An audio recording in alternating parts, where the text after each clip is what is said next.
Naglandfall na ang bagyong Nika sa Dilasag, Aurora kaninang pasado alas 8 ng umaga. Nadagdagan naman ang lugar na isinailalim sa signal number 4 at bukod sa bagyong Nika, mahigpit din pong binabantayan ng Pag-asa ang dalawa pang sama ng panahon sa labas ng bansa. Ang update ng bagyo, alamin natin kay Pag-asa Weather Specialist Lori De La Cruz. Magandang umaga po, Ma'am Lori. Magandang araw sa lahat na mga kababayan. Si Nika po ay naglandfall sa Dilasag, Aurora kaninang alas 8 ng umaga at ngayon ay nagtatraverse o nagkukross po ito sa landmass natin dito po sa Northern Luzon at sa Central Luzon.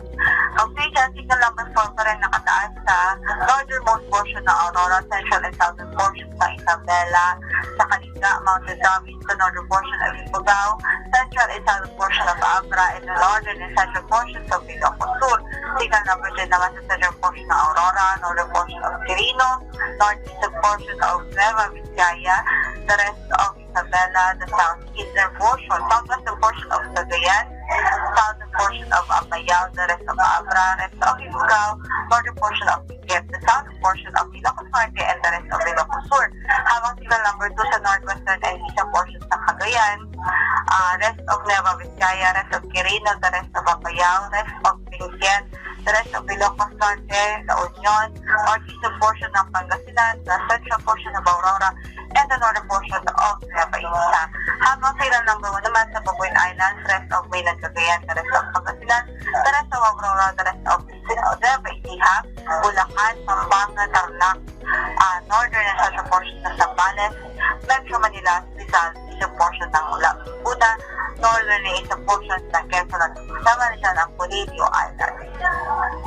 Samantala, yung mga lugar na nabanggit natin, yun po yung mga lugar na kung saan i-exit natin direktang naapektuhan ng bagyong si Nika.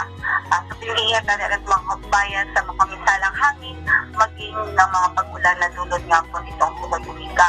Especially yung Northern Luzon, in-expect natin malaking bahagi ng Northern Luzon ang makakarating ngayon ng malaki o halos buhos na mga pag-ulan na dulot nito sa Nika. Samantala, yung bagyo naman na nasa labas ng anti-hero responsibility, huli nakita sa layong 1,480 kilometers silangan ng Eastern Visayas.